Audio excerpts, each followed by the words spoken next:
पण लवकरच आपण ते सुरू करू. ठीक आहे ना. तर वन्स अगेन सगळ्यांचं वेलकम, स्वागत आहे. आपण MSCITचं बुक ते वाचतोय किंवा त्याच्याबद्दल माहिती घेतोय, त्यातले वेगवेगळे टॉपिक्स. मागच्या सेशनमध्ये आपण जे आहे चॅप्टर नंबर 6 इनपुट आणि आउटपुट हे सुरू केलं होतं, ज्याच्यामध्ये की आपण इनपुट काय असतं आणि इनपुट डिव्हायसेस कोणते कोणते असतात, कीबोर्डचे वेगवेगळे प्रकार, त्यानंतर पॉइंटिंग डिव्हायसेस त्यांचे प्रकार वेगवेगळे, टचस्क्रीन काय असतं, गेम कंट्रोलर्स हे आपण बघितलं, स्टायलस आपण बघितलं, त्यानंतर स्कॅनिंग डिव्हायसेसमध्ये optical scanners, barcode readers, card readers, RFID readers हे सगळं आपण बघितलं. त्यापुढे image capturing devices, digital camera, webcam यांची आपण माहिती घेतली. ऑडिओ इनपुट डिव्हायसेस म्हणजे आवाजाचा वापर करून आपण इनपुट देऊ शकतो, त्यासाठी व्हॉइस रिकॉग्निशन सिस्टम्स आपण बघितलं. बोलून आपण टाईप कसं करू शकतो ते आपण बघितलं होतं मागच्या सेशनमध्ये. त्यानंतर आउटपुट आणि आउटपुट डिव्हायसेस आपण बघितले, ज्याच्यामध्ये मॉनिटर्स, त्याचे वैशिष्ट्ये, त्यानंतर फ्लॅट पॅनल मॉनिटर्स, वेगवेगळ्या प्रकारचे मॉनिटर्स आपण बघितले, CRT, LED वगैरे. त्यानंतर ईबुक रीडर बद्दल माहिती घेतली आपण, की आपण ऑनलाईन ईबुक्स कसे वाचू शकतो, त्यासाठी लागणारे डिव्हाइस. इतर वेगवेगळ्या प्रकारचे मॉनिटर्स, ज्याच्यामध्ये की 3D TV किंवा UHD TV आपण त्याला म्हणतो, ते आपण बघितलं. त्यानंतर प्रिंटर्सचे वेगवेगळे प्रकार, inkjet printers, laser printers, 3D printers, त्यांचे वैशिष्ट्ये हे सगळं आपण बघितलंय. इतर प्रिंटर ज्याच्यामध्ये की प्लॉटर्स असतात ते आपण बघितलं. Audio output devices, headphone, speakers यांची आपण माहिती घेतली. त्यानंतर virtual reality, head mounted display. मी तुम्हाला सांगितलं होतं की हे आपल्याकडे अवेलेबल आहे. ज्यांना इंटरेस्ट असेल की सर ते बघायचं आहे आम्हाला कसं असतं काय, तर ते क्लासमध्ये पण येऊन त्याची विचारपूस करा, ते पण तुम्हाला बघता येईल. 3D virtual reality, head mounted display ज्याला आपण म्हणतो ते. त्यानंतर ड्रोन्स बद्दल आपण माहिती घेतली, रोबोट्स बद्दल आपण माहिती घेतली होती. आणि आता आपण जे सुरू करतोय ते आहे एर्गोनॉमिक्स. तर एर्गोनॉमिक्स म्हणजे ऍक्च्युली एर्गोनॉमिक्सला लोक वापरत असलेल्या गोष्टींशी संबंधित मानवी घटकांचा अभ्यास म्हणून परिभाषित केले जाते. वापरकर्त्यास टास्क लावण्याऐवजी वापरकर्त्याला टास्क बसविण्याशी संबंधित आहे. ओके, आता हे टेक्निकल तुम्हाला समजेल किंवा नाही, किंवा वाचत बसण्यापेक्षा तुम्ही स्वतः ते वाचा, मी तुम्हाला थोडक्यात इथे सांगतो. एर्गोनॉमिक्स म्हणजेच काय, तर इथे तुम्हाला चित्रामध्ये पण दिसतंय, किंवा इथे ज्यांच्याकडे बुक नाहीये त्यांच्यासाठी मी इथे सर्च करून पण तुम्हाला दाखवतो, म्हणजे तुम्हाला ते कळेल. इथे कम्प्युटर एर्गोनॉमिक्स असं जर तुम्ही सर्च केलं, तुम्हाला इंटरनेटवरती पण त्याची भरपूर सारी माहिती मिळू शकते. मी जस्ट इमेजेस तुम्हाला इथे दाखवतो. तर हे बघून तुमच्या लक्षात आलं असेल की आपण कम्प्युटरच्या समोर कसं बसायला पाहिजे, स्क्रीनची हाईट किती पाहिजे, किंवा काय अँगलमध्ये आपण बसलो पाहिजे. तर अशा सगळ्या गोष्टींचा ॲक्च्युली एर्गोनॉमिक्समध्ये किंवा एर्गोनॉमिक्स त्यासाठी आपण वापरत असतो. आता तुम्हाला वाटणार की सर हे काय एवढं महत्त्वाचं आहे का, तर yes, if you are thinking to do a job related to computer, म्हणजे तुम्हाला जर कम्प्युटरवरती काम करायचं असेल, जॉब तुम्हाला असं वाटतं की आपण टेबल खुर्चीवर बसून काम करायला पाहिजे, असा जॉब आपल्याला मिळायला पाहिजे, तर त्यावेळेस हे खूप जास्त महत्त्वाचं असतं. कारण की तुम्ही बघितलं असेल की बँकेमध्ये किंवा बऱ्याचशा ठिकाणी लोकांना मग 8-8 तास एकाच ठिकाणी बसून काम करायचं असतं, किंवा जेवढा पण वेळ आहे जॉबचा तेवढा वेळ ते फक्त एकाच ठिकाणी बसून, जसं मला पण तुम्ही जर लॅबमध्ये बघितलंय तिथे मी बऱ्याच वेळेस जवळपास दिवसभर इथे बसलेलो असतो PCच्या समोर. ओके, तर असं करत असताना, अशा प्रकारे काम करत असताना जर तुमची बसायची सवय जर व्यवस्थित नसेल तर तुम्हाला वेगवेगळे त्रास त्याच्यातून होऊ शकतात. पाठदुखी, कंबरदुखी, मान दुखणे, किंवा मग हात दुखणे, अशा वेगवेगळ्या गोष्टी त्याच्यामध्ये होऊ शकतात. तर त्याची कशी काळजी आपण घेऊ शकतो त्याच्याबद्दल याच्यामध्ये माहिती दिलेली आहे तुम्हाला. ओके, काय काय त्रास होऊ शकतात तर इथे तुम्हाला थोडक्यात दिलेलं आहे, ते जस्ट मी तुम्हाला वाचून दाखवतो. की डोळेदुखी आणि डोकेदुखी आता कॉमन आहे. तुम्ही बऱ्याच वेळेस बघितलं असेल की जे कम्प्युटरवरती काम करतात त्यांना जास्त करून चष्मा लागलेला असतो, त्यांचा नंबर कमी किंवा जास्त झालेला असतो. ठीक आहे, तर त्याचं आणि डोकं दुखतं, मग चष्मा लागलेला असेल तर डोकं दुखतं. त्याच्यासाठी आपण काय करू शकतो, तर इथे तुम्हाला जसं दिलंय की उदाहरणार्थ संगणक स्क्रीन, कीबोर्ड आणि आपले काम असलेले डॉक्युमेंट होल्डर सुमारे 20 इंच अंतरावरती असतात. स्क्रीनवरची धूळ वेळोवेळी स्वच्छ करा. म्हणजे अशा छोट्या मोठ्या गोष्टी आहेत की स्क्रीन स्वच्छ पाहिजे किंवा त्यांचं अंतर किती पाहिजे. आता हे तुम्हाला पुस्तकात थोडक्यात दिलेलं आहे. मी तुम्हाला सुरुवातीला सांगितलं होतं की एरा जे तुम्ही इथे लॅबमध्ये ऐकता एरा, त्याच्यामध्ये या गोष्टी तुम्हाला डिटेल अजून दिलेल्या आहे. ओके, तुम्ही बघितलं नसेल तर तुम्ही ते चेक करा, त्याची माहिती घ्या. त्याच्यानंतर पाठ आणि मान दुखणे हा पण एक त्रास असू शकतो. तर आपण मान आपली कशा पद्धतीने असली पाहिजे, जसं इथे एक तुम्हाला सिंपलचं चित्र दिसतंय. जास्त डिटेल न जाता मी इथे थोडक्यात दाखवतो की इथे तुमची मान जी आहे समोर असे वाकलेले तुम्ही नसले पाहिजे, तर सरळ. आता मी पण जसं थोडंसं पुढे येऊन तुम्हाला शिकवतोय, पण ऍक्च्युली असं आरामात बसून तुम्ही थोडंसं स्ट्रेट मान असली पाहिजे, त्या पद्धतीने तुमची पोझिशन त्या ठिकाणी असली पाहिजे. ओके, त्यानंतर वारंवार ताण किंवा दुखापत. आता याच्यासाठी काय काय आपण करू शकतो आणि काय काय त्याच्यात ऑप्शन्स आपल्याला आहे. तर इथे तुम्हाला एर्गोनॉमिक कीबोर्ड दिलाय. कीबोर्ड वापरत असताना पण, कारण की कम्प्युटर जर काम करायचं म्हणजे कीबोर्ड आपल्याला खूप सारा वापरावा लागतो. तर एर्गोनॉमिक कीबोर्ड पण असतात. ते कसे असतात मी तुम्हाला ते दाखवतो. एर्गोनॉमिक कीबोर्ड हे अशा प्रकारचे कीबोर्ड सुद्धा अवेलेबल असतात, ज्यांना आपण एर्गोनॉमिक कीबोर्ड असं म्हणतो. की त्यांची वापर करण्याची पद्धत किंवा मग त्यांची ठेवण्याची जी पद्धत आहे ती वेगळी असते. जसं आता या कीबोर्ड मध्ये आपल्याला आपले जे तळहात असतात ते ठेवायला, बोटं तर आपण समोर ठेवतो, पण ते हात ठेवायला व्यवस्थित तिथे जागा दिलेली आहे आणि त्याची बनावट तशा पद्धतीची असते, त्याची रचना तशी केलेली असते की आपल्याला हातांवरती जास्त ताण नाही पडणार. ओके, तर हे अशा वेगवेगळ्या प्रकारचे कीबोर्ड सुद्धा मार्केटमध्ये अवेलेबल असतात, ज्यांना आपण एर्गोनॉमिक कीबोर्ड असं म्हणतो.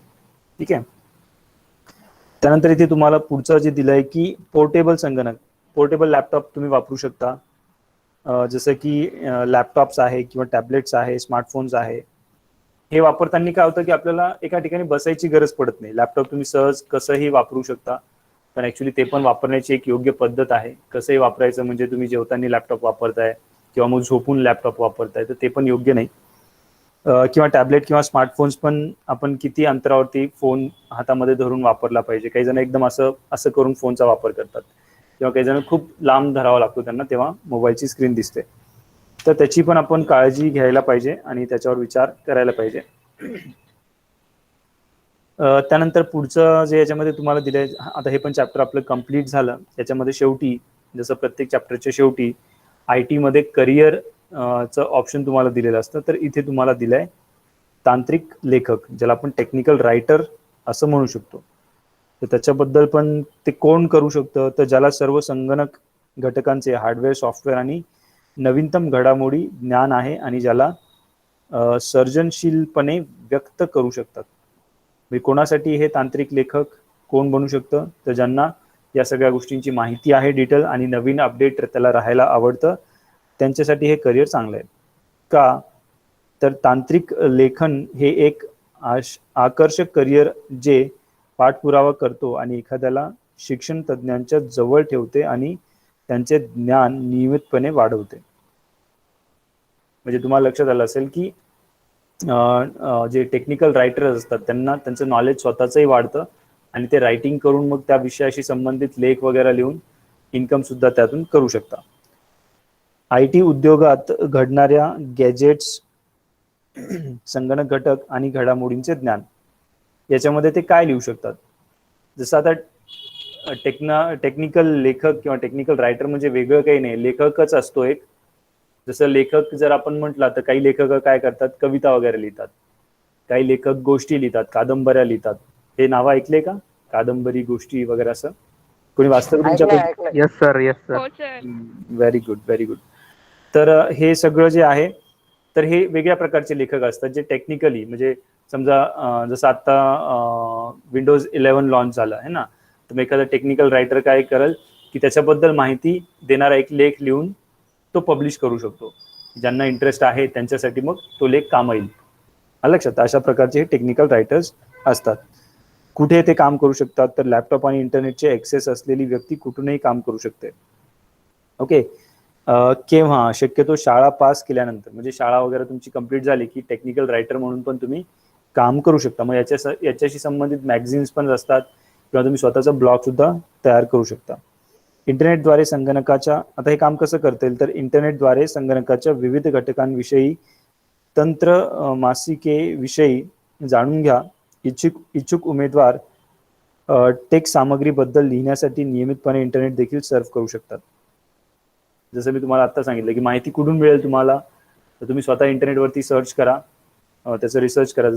जसं एक्झाम्पल विंडोज 11 विंडोज 11 बद्दल काय लेटेस्ट आहे, विंडोज 11 न्यू फीचर्स, त्याच्यामध्ये काय नवीन फीचर्स आहे असं जर आपण सर्च केलं तर हे विंडोज 11 ची स्क्रीन अशा पद्धतीने आपल्याला दिसते.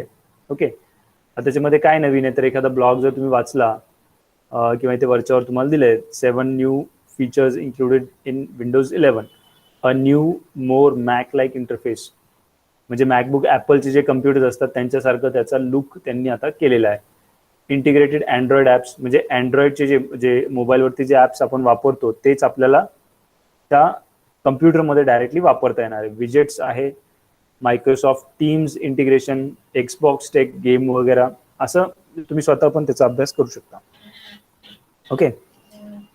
त्यानंतर भविष्यावर एक नजर, इंटरनेट ऑफ थिंग्स बद्दल परत एकदा इथे तुम्हाला माहिती दिली आहे, त्याच्याबद्दल आपण ऑलरेडी बोललोय. जसं या चित्रामध्ये ते तुम्हाला दिसतंय की त्या मुलीच्या हातामध्ये एक बँड दिसतोय लावलेला, ती पळताना दिसते आणि त्याच्यावरती बॉडी टेम्परेचर म्हणा किंवा मग हार्टबीट काय रेट चालू आहे किंवा अशा सगळ्या गोष्टी त्या ॲपवरती आपल्याला दिसतात. इंटरनेट ऑफ थिंग्स असं जर तुम्ही सर्च केलं आणि इमेजेस जर आपण खास करून त्याच्या जर बघितल्या तर तुम्हाला लक्षात येईल की येणाऱ्या काळामध्ये इंटरनेटला ह्या सगळ्या गोष्टी कनेक्टेड असणार आहे. ओके. म्हणजे एखाद्या वेळेस तुम्हाला म्हणजे तशा पद्धतीचं जर असेल तुमच्याकडे ॲप वगैरे, तर तुम्हाला एक एक्झाम्पल सांगतोय, ठीक आहे, हार्ट अटॅक येण्याची जर शक्यता असेल की तुमचा ECG किंवा ह्या सगळ्या गोष्टी, तुमचं खाणं पिणं कसं आहे, तुम्ही रोजचे किती कॅलरीज घेताय, व्यायाम किती करताय, हे सगळं एखादी कंपनी असू शकते. आता हे जस्ट मी माझी आयडिया सांगतोय, असं काही प्रत्यक्षात आहे किंवा असंच होईल असं नाही, पण त्याच्यामध्ये जेवढं मला कळतं त्याच्यानुसार असं काही होऊ शकतं. जसं आपण सध्या BSNLचं सिम कार्ड वापरतो किंवा अशा कंपन्या आहेत, तसं भविष्यामध्ये अशा कंपन्या असतील की ज्या तुमचं आरोग्याची काळजी घेतील. म्हणजे तुम्ही फक्त त्यांचं एखादं डिव्हाइस, त्यांची घड्याळ म्हणा किंवा असं काहीतरी स्वतःसोबत वापरायचं नेहमी, आणि मग ते तुम्हाला तुमचं बीपी कमी झालं की अलर्ट येईल की तुमचं आज बीपी कमी झाला होता किंवा तुमचं आज थोडंसं एवढं वजन वाढलंय. मजा येईल ना असं काही असलं तर? काय वाटतं तुम्हाला, असं काही असायला पाहिजे का?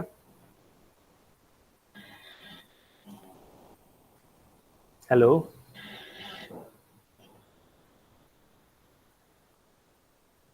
ओके. तुम्ही जस्ट हँड रेज करता, त्याच्यातून काही लक्षात येत नाही. मी प्रश्न येस नोचा किंवा असं काही विचारला नाही, मी तुमचं मत विचारलं.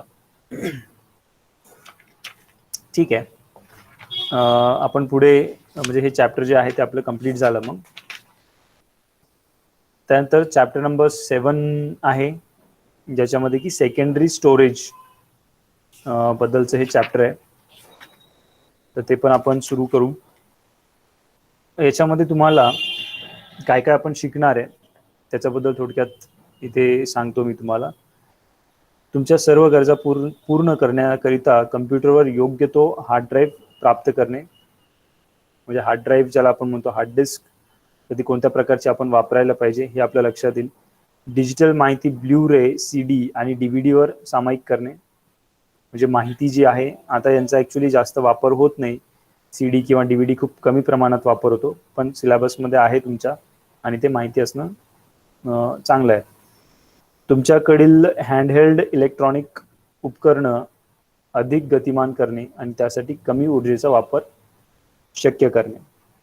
हँडहेल्ड उपकरण म्हणजे कसं की तुमच्या हातातला मोबाईल असू शकतो, हा कमीत कमी त्याला वीज कशी लागेल, मोबाईल किंवा मग अजून अजून काय असू शकतं, आपण laptop, yes yes, ebook reader आपण बघितलं ते पण असू शकतं, किंवा हातातली तुमची घड्याळ असू शकते, डिजिटल वॉच ज्याला आपण म्हणतो ते पण, ह्या सगळ्या गोष्टी. तर त्याला कमीत कमी वीज कशी लागेल किंवा काय आपण त्यासाठी करू शकतो त्याची माहिती आहे.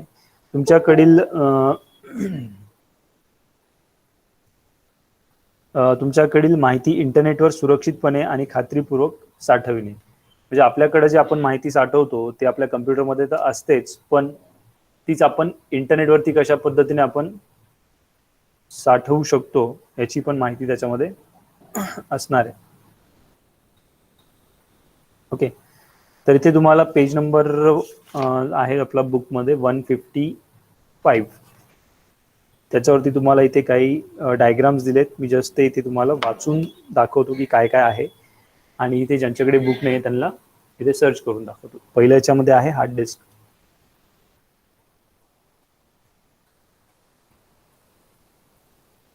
हार्ड डिस्क जर आपण बघितलं त्याचे इमेजेस, तर अशा प्रकारच्या हार्ड डिस्क असतात ज्याच्यामध्ये प्रत्यक्षात आपले जेवढे काही फोटोज किंवा आपण जे काही फाईल्स आपल्या सेव्ह करत असतो कम्प्युटरमध्ये, तर त्या सगळ्या प्रत्यक्षात याच्यामध्ये असतात.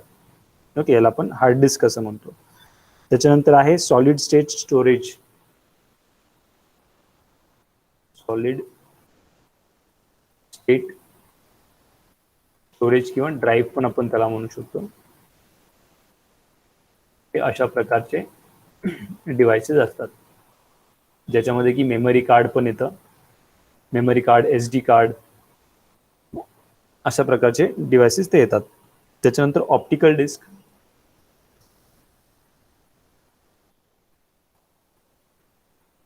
ऑप्टिकल डिस्क जे आहे अशा प्रकारचे असतात ज्याच्यामध्ये की CD, DVD वगैरे हे त्याच्यामध्ये येतं. त्याच्यानंतर क्लाउड स्टोरेज तुम्हाला दिलेलं आहे. क्लाउड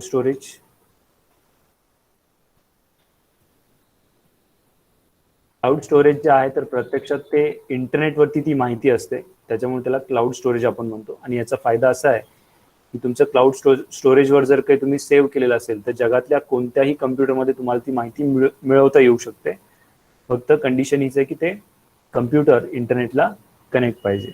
ओके, आणि त्यानंतरचं अजून एक जे चित्र तुम्हाला इथे दिलंय, mass storage devices. Mass storage म्हणजे काय की ज्या ठिकाणी आपल्याला खूप जास्त माहिती साठवायची आहे, जसं की फेसबुक किंवा इतर ज्या मोठ्या मोठ्या कंपन्या आहेत त्यांना खूप जास्त माहिती साठवायची असते, तर अशा वेळेस ते ज्या गोष्टी वापरतात त्याला आपण मास स्टोरेज डिव्हाइसेस असं म्हणतो, की ज्याची कॅपॅसिटी, स्टोरेज कॅपॅसिटी खूप जास्त प्रमाणात असते. ओके, तरी थोडक्यात आपण बघितलं. आणि स्टोरेजचा जर विचार केला तर इथे तुम्हाला प्रायमरी स्टोरेज सिस्टम आहे आणि एक सेकंडरी स्टोरेज सिस्टम, अशा दोन दिलेल्या आहेत. प्रायमरी म्हणजे त्याला आपण रॅम सुद्धा म्हणतो, रॅन्डम ॲक्सेस मेमरी. रॅम जरी मी इथे तुम्हाला सर्च करून दाखवलं तर रॅम ज्या आहेत ते दिसायला अशा दिसतात रॅम.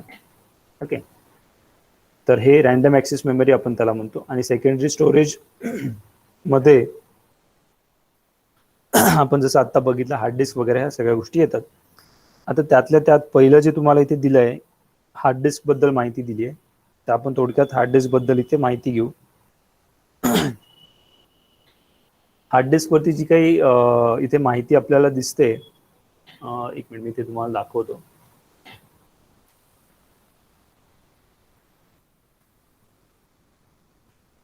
आता हे बघा, हे एक हार्ड डिस्क वरतून अशी दिसते आणि त्याला जर आपण ओपन केलं तर आतमध्ये ऍक्च्युली अशा प्रकारचं ते आपल्याला दिसतं.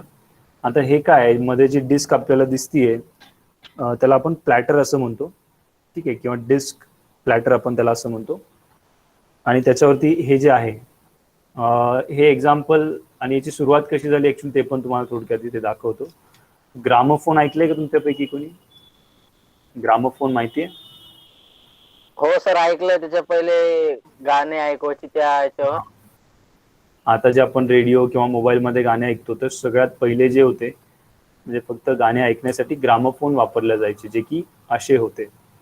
त्याच्यासारखी जी एक सीडी राहायची सर. हा, त्याच्यावरती ब्लॅक कलरची आणि ती सीडी बऱ्यापैकी मोठी असायची, म्हणजे 2 हातात बसल अशी एवढी मोठी सीडी ती असायची. ओके, तर तेच करत करत आता ते सीडी वरती आपण आलो. आणि त्याच्यामध्ये पण तुम्ही जर बघितलं तर एक त्याच्यावरती पण पिक्चर मध्ये वगैरे बघितलं असेल तुम्ही कदाचित, असं एक हेड हेड दिसतं की हे त्याच्यावर टेकवायचं आणि मग ते आपण स्वतः ते फिरवावं लागायचं. ऍक्च्युली आपण स्वतः ते जर फिरवलं असतं तर ते गाणं त्याच्यातून ऐकू यायचं. तर असा तो प्रकार होता.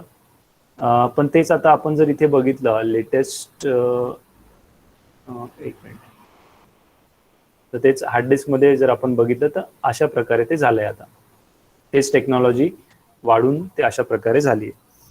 आता याच्यामध्ये वेगवेगळे जे प्रकार आहेत ते आपण समजून घेऊ. तर ह्या hard disk parts,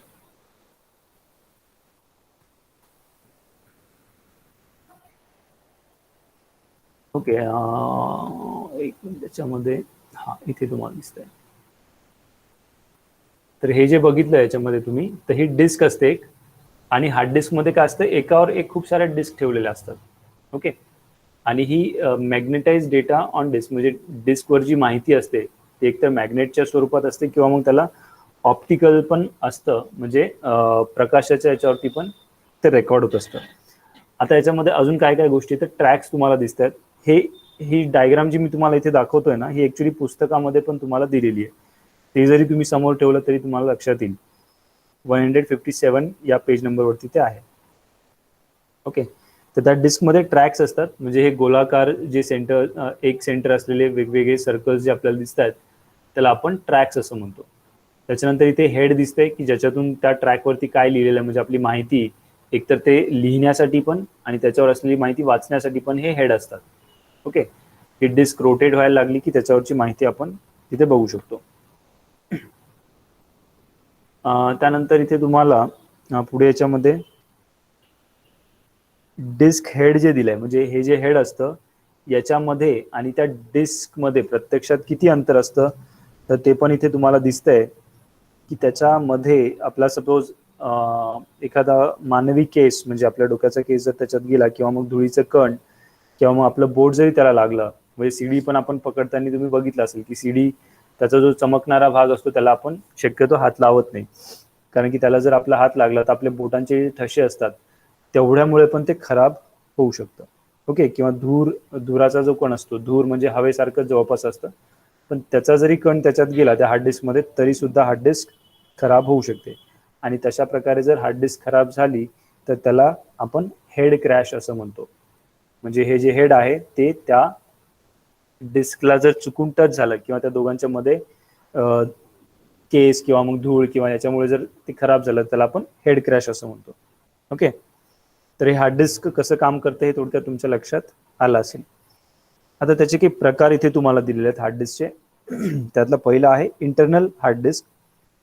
internal hard disk जी आहे तर ती ऍक्च्युली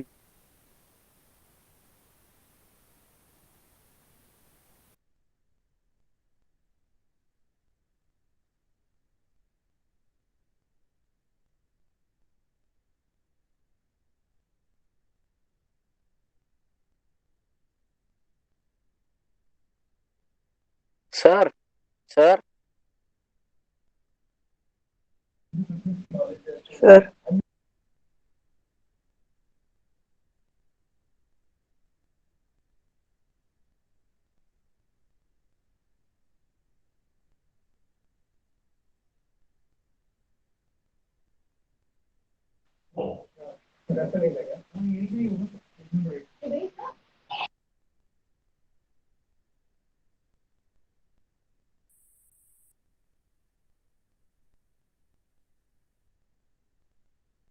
सर लेफ्ट झाले आहेत, कोणी लेफ्ट होऊ नका सर, परत जॉईन होतील. आवाज येतोय सगळ्यांना आता? ओके, मध्ये काहीतरी इंटरनेटचा प्रॉब्लेम, डिस्कनेक्ट झालं होतं परत. आता क्लिअर आहे ना आवाज?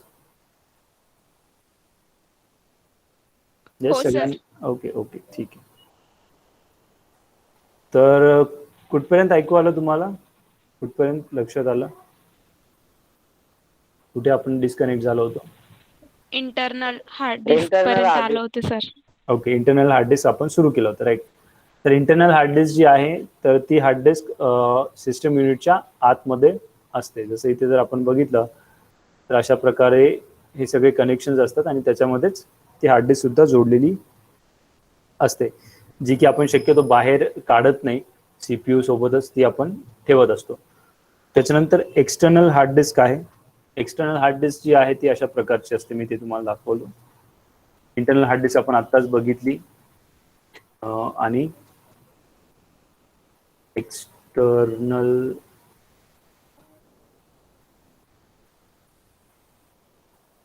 Hard disk, external hard disk ज्या आहेत त्या अशा प्रकारच्या असतात. ओके, ह्या तुम्ही बाहेरून त्या सीपीयूला जोडू शकता आणि वाटलंच तर तेव्हा काढून दुसऱ्या कम्प्युटरला सुद्धा तुम्ही जोडू शकता. तर याला आपण एक्सटर्नल हार्ड डिस्क असं म्हणतो. याच्यामध्ये आणि इंटरनलमध्ये जास्त काही खूप मोठा वेगळा फरक नाही आहे. फक्त एवढंच की एक्सटर्नल म्हणजे आपण त्याला पटकन काढून दुसऱ्या कम्प्युटरला जोडू शकतो आणि इंटरनल म्हणजे ते त्याच कम्प्युटरमध्ये असते. त्याच्यानंतर इथे तुम्हाला पुढचं जे दिलंय की कामगिरी वाढवणे, म्हणजे आपल्या डिस्कची आपल्या हार्ड डिस्कची क्षमता वाढवणे किंवा त्याची स्पीड वाढवणे, त्यासाठी काही गोष्टी इथे तुम्हाला दिलेल्या आहेत, ज्याला की आपण डिस्क कॅचिंग असं म्हणतो. डिस्क कॅचिंग एक डिस्क कॅचिंग कुठल्या प्रकारची माहिती हवी आहे याचा अंदाज घेऊन हार्ड डिस्कची कामगिरी सुधारते. डिस्क कॅचिंग म्हणजे काय, तर आता बघा की रीड हेड जे आपण बघितलं, एक मिनिट. ओके, आता हे रीड करत असताना काय करावं लागतं याला ऍक्च्युली,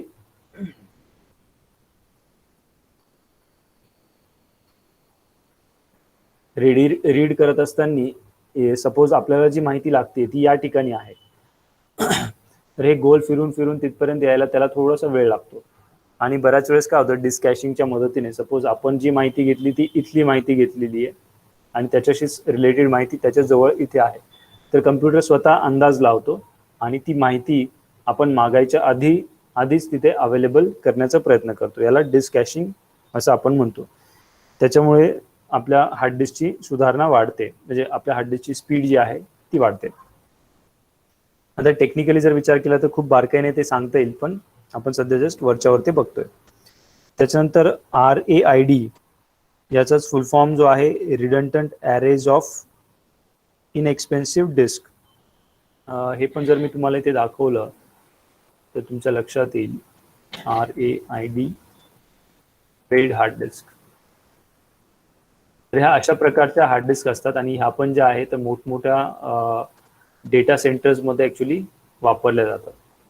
म्हणजे एकाच ठिकाणी खूप साऱ्या हार्ड डिस्क एकत्रितपणे रॅकमध्ये जसं आपण पुस्तकं ठेवतो त्या पद्धतीने ते हार्ड डिस्क एकमेकांना जोडून तिथे ठेवलेले असतात, ज्याच्यामुळे की त्याची क्षमता खूप वाढते, म्हणजे खूप जास्त माहिती त्याच्यामध्ये आपल्याला साठवता येते. ओके, तर याला आपण रेड असं म्हणतो. त्याच्यानंतर फाईल कम्प्रेशन टेक्निक आपल्याला वापरता येते. फाईल कम्प्रेशन हे पण मी तुम्हाला आधी सांगितलं ॲक्च्युली, ज्याच्या विनरा किंवा झिप्स नावाचं काही सॉफ्टवेअर्स आहेत ते वापरून आपण आपल्या कम्प्युटरमध्ये जी माहिती साठवलेली आहे त्याची साईज आपल्याला कमी करून ठेवता येते. ओके, त्याला आपण फाईल कम्प्रेशन, आणि मग कम्प्रेस केलेली फाईल परत आपल्याला मूळ स्वरूपात पाहिजे असेल त्यासाठी फाईल डिकम्प्रेस आपण त्याला करतो, त्यासाठी सेम तेच सॉफ्टवेअर वापरलं जातं, तर ते आपण करू शकतो. त्याच्यानंतर याच्यामध्ये तुम्हाला पुढे सॉलिड स्टेट स्टोरेज हे दिलंय, तर ते मला वाटतं आपण पुढच्या सेशनमध्ये बघू. ठीक आहे, आपलं पेज नंबर 160 सुरू आहे. तिथपर्यंत सगळं समजलं? काही प्रॉब्लेम्स किंवा काही प्रश्न आहेत असतील तर आपण घेऊ. म्हणजे असं नाही की जे शिकवलं त्याच्याशीच रिलेटेड दुसरे पण काही तुमचे प्रश्न वगैरे असतील तर ते पण तुम्ही विचारू शकता.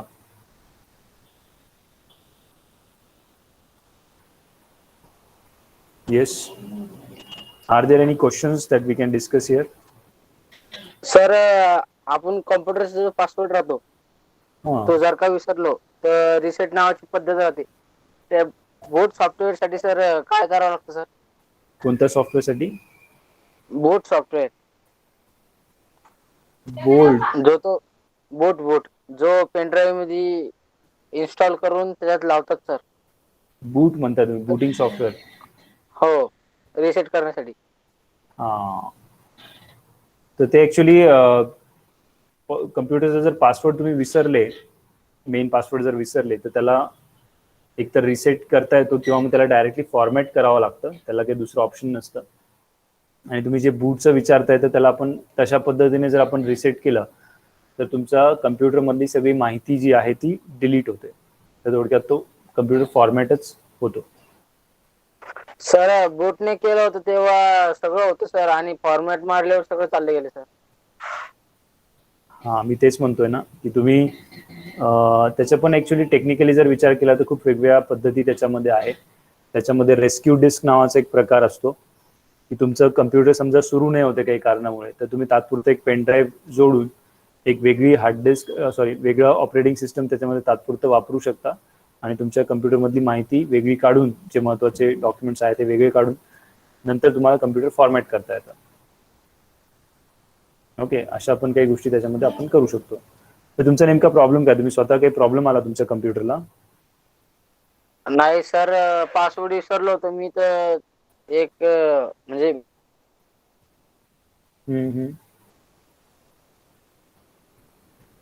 फॉर्मॅट केलं का नंतर तुम्ही? येस आशिष, पासवर्ड वरून तुमचा आवाज कटला मध्येच.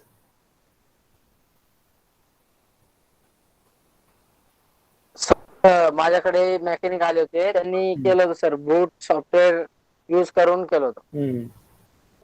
तर सगळी इन्फॉर्मेशन होती सर तेव्हा, आणि फॉर्मॅट केल्यावर सगळे चालले. हा, फॉर्मॅट केल्यावर तर जाईलच ना. फॉर्मॅट करणं म्हणजे तेच असतं. फॉर्मॅट करणं म्हणजे काय, तर कम्प्युटर मधली जी हार्ड डिस्क असते, जे आपण सगळं क्लिअर करणं. जे आपण आता बघितलं हार्ड डिस्क, क्लिअर करणं तर ते पूर्ण क्लीन होऊन जाते. फॉर्मॅट केल्याच्या नंतर तुमचा कम्प्युटर एकदम नवीन कम्प्युटर सारखा होऊन जातो.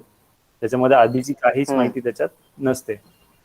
तर मग फॉर्मॅट करायच्या आधी पर्याय असतो की तुम्ही त्याच्यातली माहिती दुसऱ्या हार्ड डिस्क मध्ये किंवा दुसऱ्या ठिकाणी कॉपी करून ठेवू शकता, आणि मग फॉर्मॅटिंग कम्प्लीट झालं की ते परत त्याच्यात कॉपी करता येतं. ओके, हो. अजून कोणाचा काही प्रश्न आहे? ठीक आहे, तर मग आपण थांबू आज. चलो, थँक्यू. सर सर, हे जे बूट वापरून रिसेट मारायची पद्धत सर, ती मग शिकायची. तुम्हाला शिकायचं आहे ते? हो. ओके, चालेल. तुम्ही क्लासमध्ये या, आपण बघू त्याच्यावरती काही करता आलं तर. आणि त्याच्यामध्ये तुम्हाला जर अशा गोष्टींमध्ये इंटरेस्ट असेल ना, रिपेअरिंग आणि ह्या सगळ्या गोष्टींमध्ये, तर ते पण एक चांगलं ऑप्शन आहे, जसं आपण बघतोयच आहे. त्यासाठी हार्डवेअर नेटवर्किंगचे काही कोर्सेस असतात, ते तुम्ही करू शकता आणि त्याच्यामध्ये पण तुमचं करिअर चांगलं होऊ शकतं. ओके, आता तुम्ही इथे क्लासमध्ये आल्याच्यानंतर मला विचारा, मी त्याच्याबद्दलही माहिती देतो तुम्हाला. ठीक आहे? ओके सर, चालेल. ठीक आहे, चला, thank you. Bye bye, good night. Good night.